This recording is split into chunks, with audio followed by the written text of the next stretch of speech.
Hello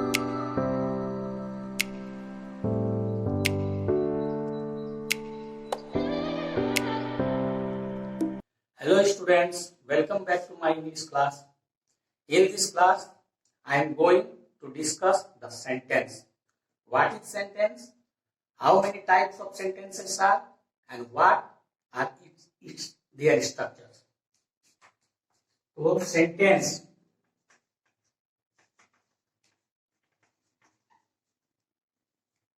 Hindi में इसको वाक्य कहते हैं। शब्दों के समूह, सार्थक समूह को वाक्य कहते हैं। तो अंग्रेजी में इसका डिफिनेशन क्या हो जाएगा? Group of words, group of words which makes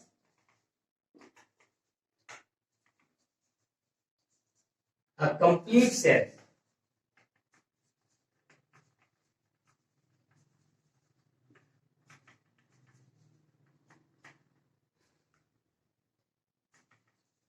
A group of words which makes a complete sentence is called a sentence.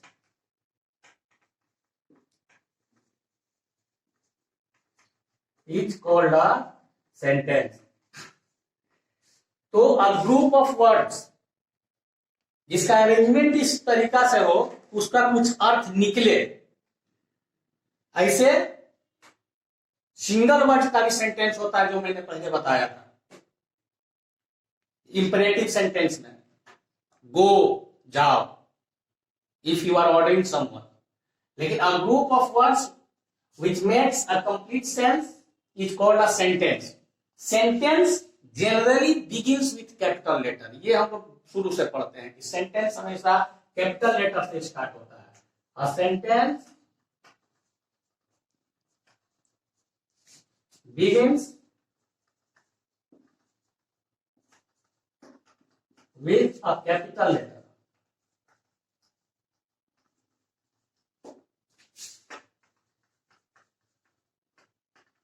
हमेशा कैपिटल लेटर से शुरू होता है। अर्थ निकलना चाहिए उस ग्रुप का, तो ग्रुप ऑफ वर्ड्स का, तो उसको आप सेंटेंस कर सकते हैं। तो अब आता है कि सेंटेंस का कितना पार्ट्स होता है, कितने तरह का सेंटेंस होता है। How many types of sentence? तो टाइप्स ऑफ सेंटेंस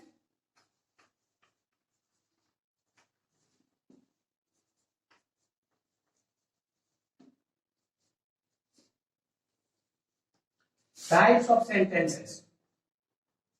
तो सबसे पहले एसर्टिव सेंटेंस,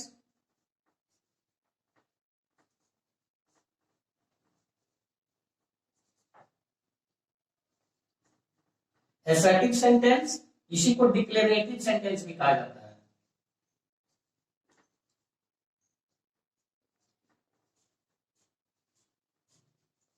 एसर्टिव सेंटेंस और डिक्लेरेटिव सेंटेंस। दूसरा इंट्रोगेटिव सेंटेंस।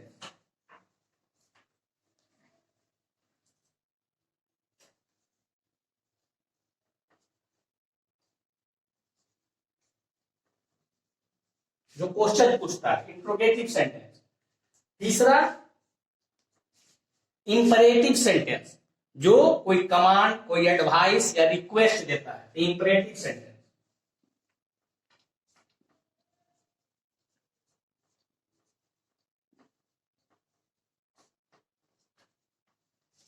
चौथा ऑप्टेटिव सेंटेंस, जिसमें कोई इच्छा, विश और डिजायर हो, कर्स हो, ब्लेसिंग हो, किसी को साथ देना है, किसी को वरदान देना है, किसी के बारे में वेल विश करना, अच्छा इच्छा करना है, तो वो आ जाएगा ऑप्टेटिव सेंटेंस।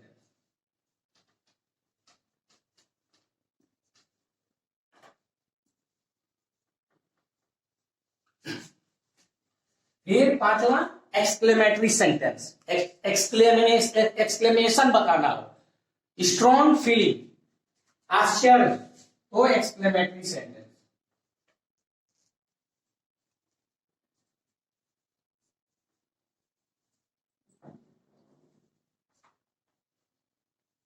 ये 5 तरह का सेंटेंस हुआ। Assertive sentence, interrogative sentence, imperative sentence, optative sentence, exclamatory sentence.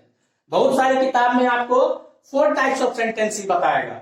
उसमें क्या किया जाता है कि इंपरेटिव और ऑप्टेटिव को एक जगह कर दिया जाता है। इंपरेटिव के अंतर्गत ही उसको किया जाता है, तो उसमें 4 तरह में ये दोनों मिलकर इंपरेटिव हो जाएगा, और ये assertive, interrogative, imperative and exclamatory 4। लेकिन जनरली ज्यादा अच्छा से उसको एनालिसिस करने के लिए 5 तरह का सेंटेंस अब पढ़ना है। अब हम इसका क्या बनावट है उसके बारे में चर्चा करेंगे। असर्टिव सेंटेंस, सबसे पहला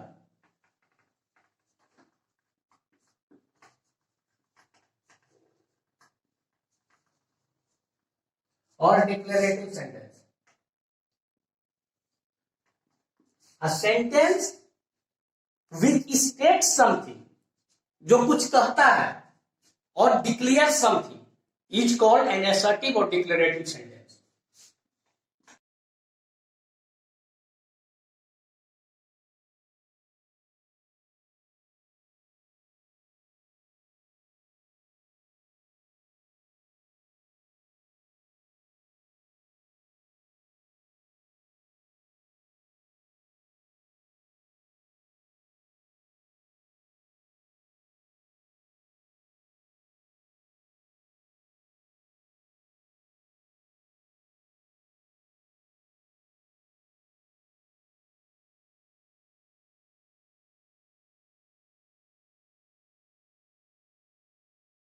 असर्टिव सेंटेंस, असर्टिव सेंटेंस पहले सब्जेक्ट रहता है, उसके बाद वर्ब या दूसरा सब्जेक्ट आदि वर्ड रहता है।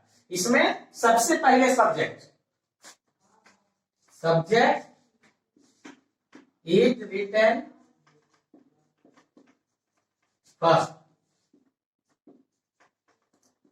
And then verb, object etcetera.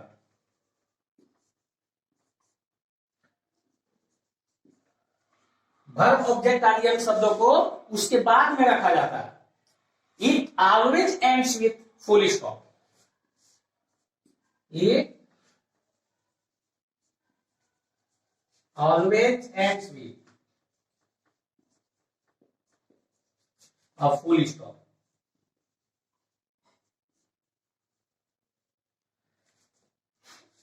हमेशा फुल स्टॉप से एंड होता है। जैसे Ram is writing a letter,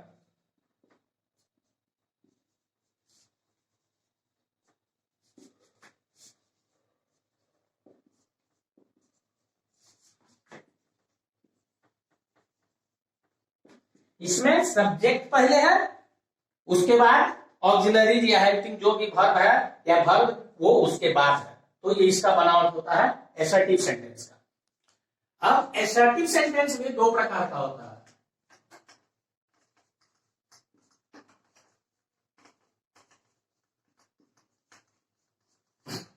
दो तरह का असर्टिव सेंटेंस होता है। तो पहला अफर्मेटिव,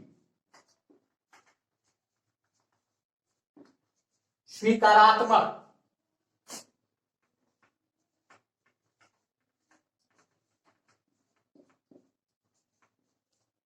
यानी जो स्वीकार करता है। दूसरा निगेटिव,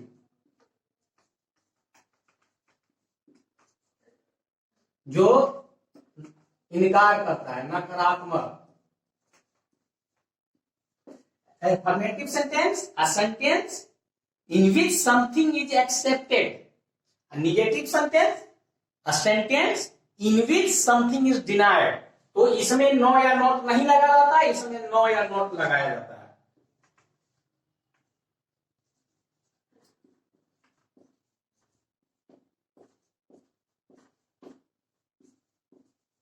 इसमें नो या नॉट लगा हुआ रहेगा।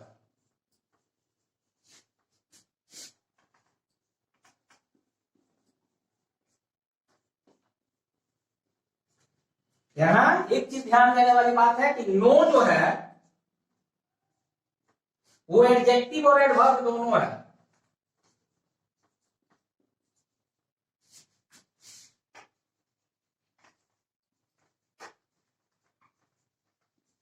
नो का यूज एडजेक्टिव और एडवर्ब दोनों के तरह होता है, लेकिन नॉट जो है वो एडवर्ब है।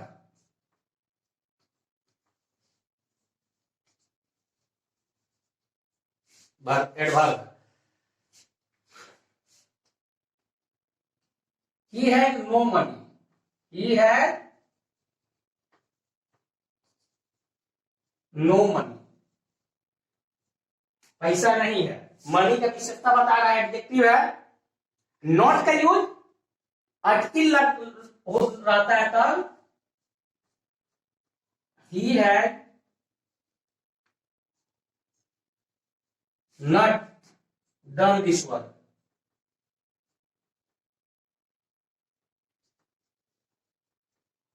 He had not done this work. तो एडवर्ब है. दूसरा interrogative sentence.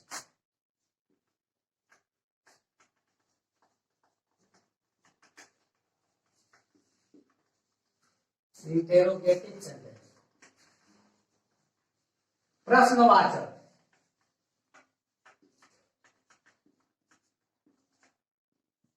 What? A sentence which asks some questions. कोई क्वेरी करता है, इन्वेस्टिगेशन करता है, कुछ प्रश्न पूछता है, तो वो इंट्रोगेटिव सेंटेंस में होता है. A sentence which asks some questions.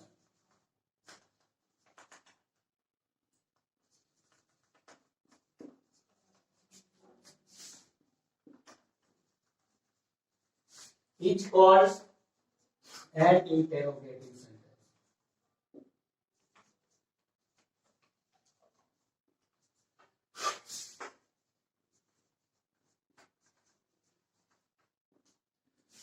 Interrogative sentence भी कई प्रकार के होते हैं, लेकिन मेनली इंट्रोगेटिव हम लोग कहते हैं कि क्वेश्चन कितना तरह का होता है.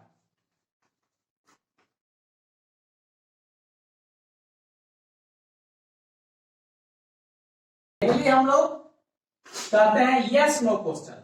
We categorise the question in some kinds.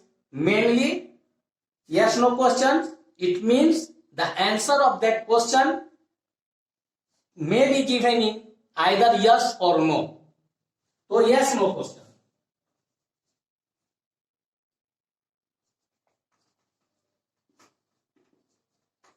इसका मतलब है कि जिसका आंसर यस नो में दिया जा सके.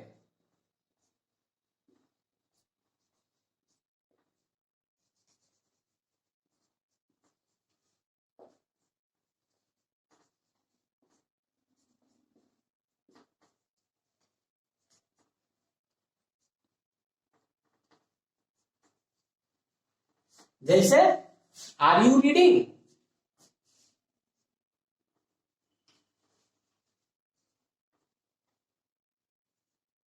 If someone asks are you reading, क्या तुम पढ़ रहे हो, then you can answer it in yes और नो. पढ़ रहे हैं तो यस, नहीं तो नो. शॉर्ट आंसर हो जाएगा yes. That is called yes no question. दूसरा है WH question.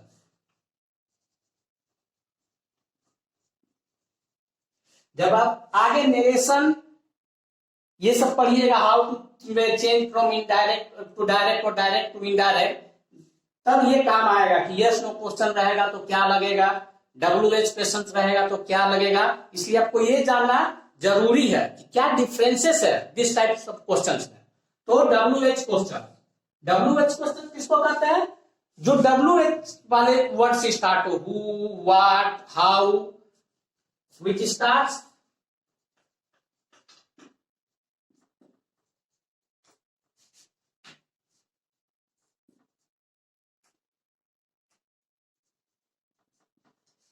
who, what, which, where, how, etc. और ये इन वर्ड से स्टार्ट होते हैं और इनके आंसर आप यस नो में नहीं दे सकते हैं. You have to answer of such type of question in more than one words, और you can't give their answer with yes और नो.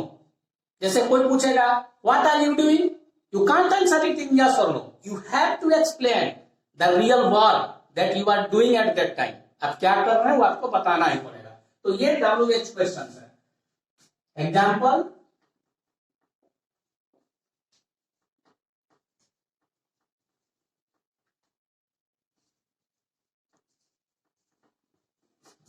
आपका आंसर आएगा रीडिंग।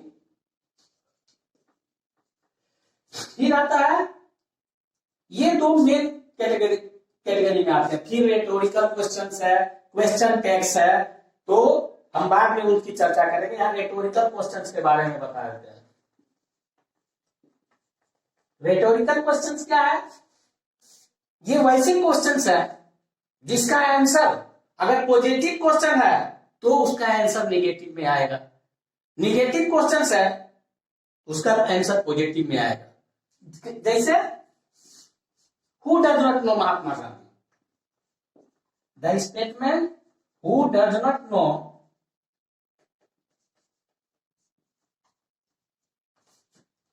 महात्मा गांधी,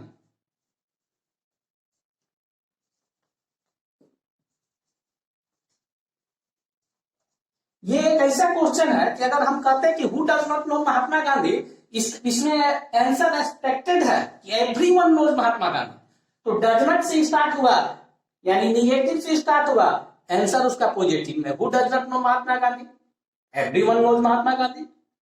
फिर कहता है who can do such type of mean work, कौन ऐसा नीच काम कर सकता है, आंसर एक्सपेक्टेड है नो वन, तो who can do such type of mean work, ये पॉजिटिव क्वेश्चन है, नॉट इसमें यूज नहीं है, तो आंसर इसका एक्सपेक्टेड है नो वन, कोई नहीं कर सकता है। Who can do such type of mean work, no one, यानी आंसर उसका। तो ये उल्टा होता है, अगर पॉजिटिव क्वेश्चन आता है तो निगेटिव आंसर आता है, अफर्मेटिव क्वेश्चन रहेगा तो निगेटिव आएगा, निगेटिव रहेगा तो एक्सपेक्टेड आंसर उसका पॉजिटिव होता है। तो ये रेटोरिकल में आता है।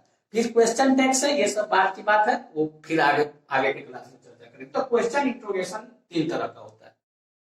इंट्रोगेटिव सेंटेंस में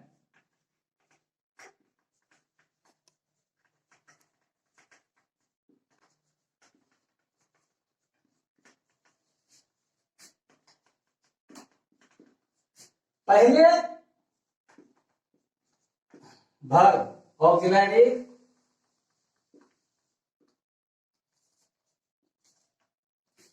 और उसके बाद सब्जेक्ट आता है।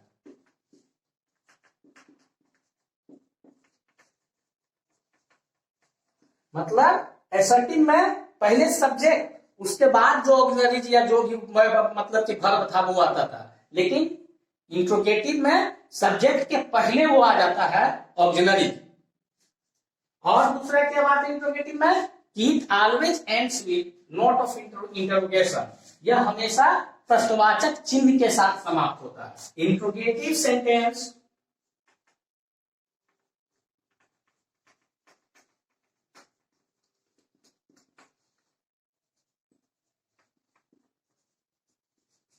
always ends with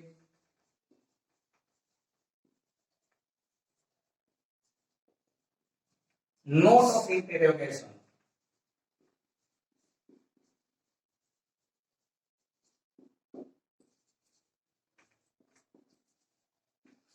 interrogative sentence हमेशा प्रश्नवाचक चिन्ह से समाप्त होता है, अंत में प्रश्नवाचक चिन्ह आता है। तो क्या विशेषता इसका हुआ, तो ऑक्सिलरी लिंकिंग या जो भी वर्ब है वो पहले फिर सब्जेक्ट, और ये नोट ऑफ इंट्रोगेशन यानी प्रश्नवाचक चिन्ह पर समाप्त होगा।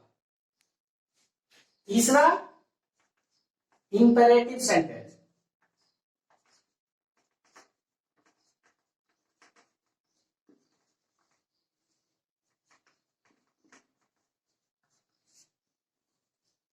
a sentence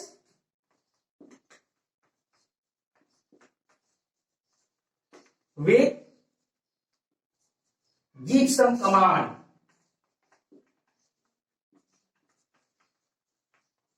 कमांड देता है मतलब आज्ञा देता है।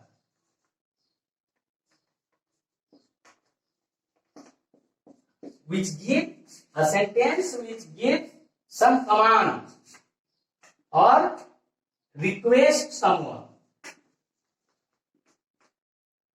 प्रार्थना करता है, निवेदन करता है, और advice, give advice to someone.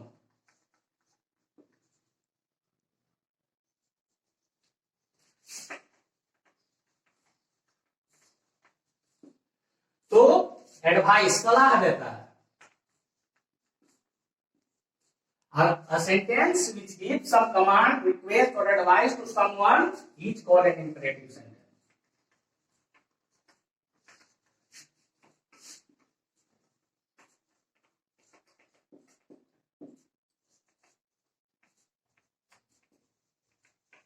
Example: shut the door.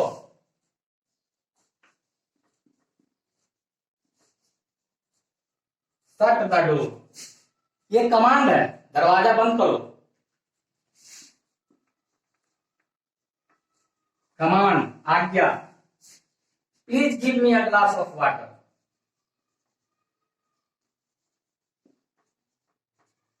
Please give me a glass of water. Please लगा है, कृपया, ये प्रार्थना है, रिक्वेस्ट।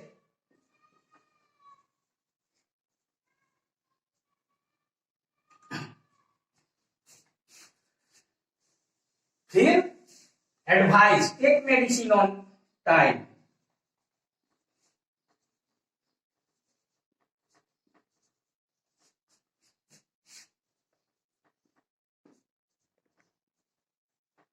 ये एडवाइस, सलाह दे रहा है कि दवा समय पर ले। तो कमांड, आज्ञा, रिक्वेस्ट और एडवाइस, तो इस तरह का जो होता है वो इंपरेटिव सेंटेंस में होता है। और नंबर ऑप्टेटिव सेंटेंस।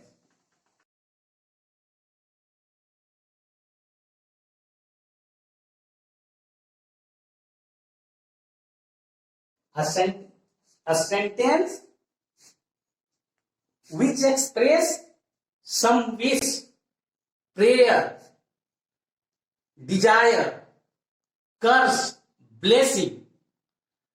ऐसा सेंटेंस जो किसी को श्राप देता है, जिसमें किसी को वरदान दिया जा रहा है, जिसमें किसी के जीवन लंबी आयु की प्रार्थना की गई हो, तो ये सारे सेंटेंस ऑप्टेटिव में आते हैं। अ सेंटेंस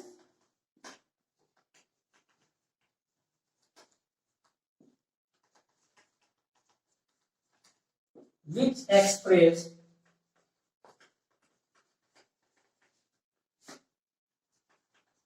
some curse, कर्स मतलब अभिशाप,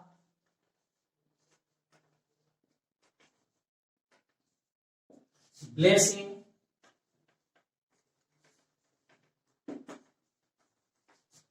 आशीर्वाद,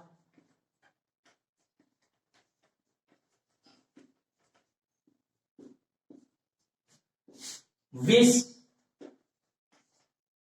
इच्छा, प्रेयर, प्रार्थना।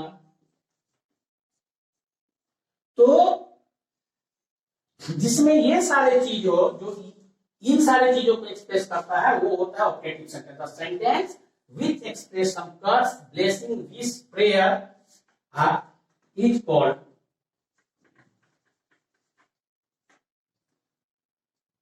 N optative sentence.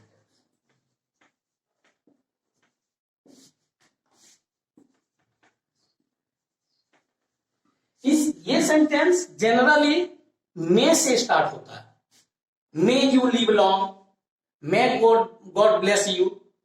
तो मे से स्टार्ट होता है और वो एंड करता है not of exclamation.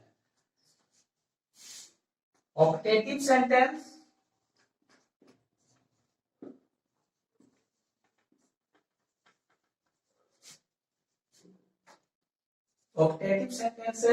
generally begins with may, begin with may,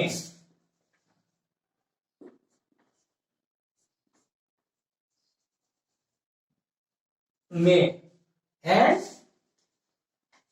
ends with note of exclamation.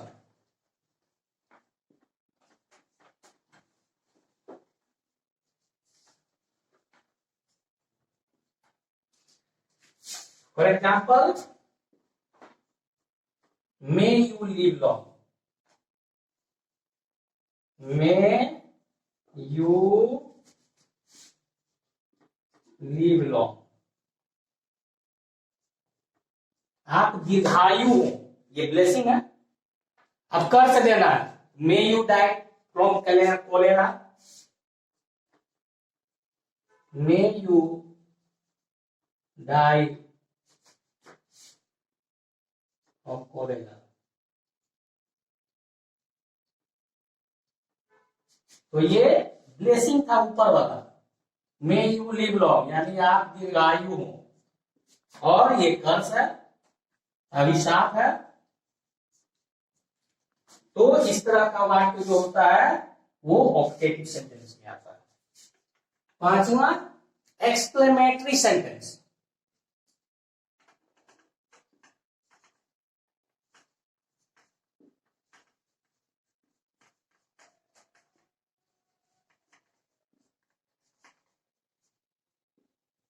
आश्चर्यबोधक.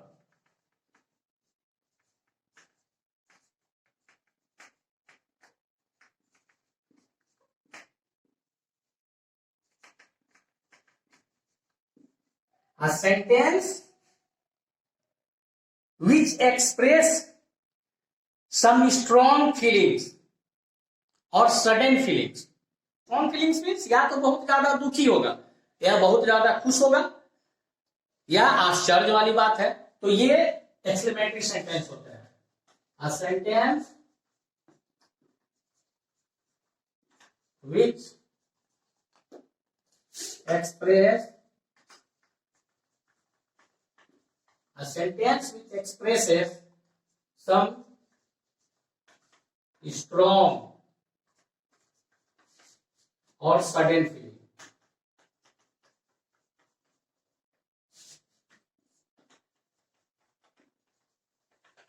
Is called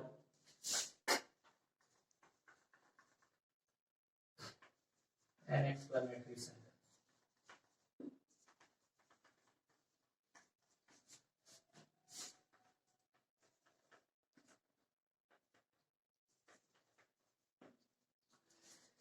Examples.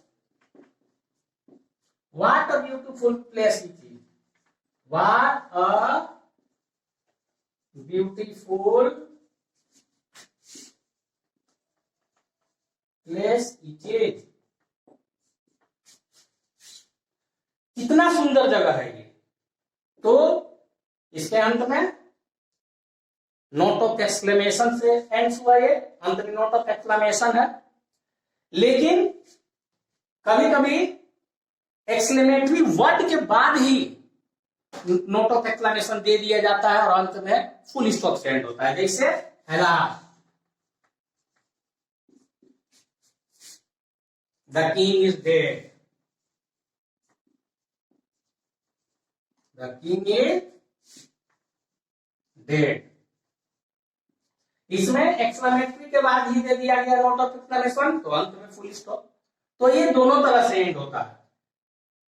अगर एक्सक्लेमेटरी वर्ड पहले है तो उसमें दे देंगे नोट ऑफ एक्सक्लेमेशन, फिर अंत में फुल स्टॉप देंगे, या पूरे सेंटेंस के लास्ट में आश्चर्य का बोध करने वाला है तो पूरे सेंटेंस के लास्ट में भी देंगे. तो ये दोनों तरीका से एक्सक्लेमेटरी सेंटेंस लिखा जाता है. If you like my video then please subscribe my channel and also click the bell icon to get more updates. Thank you.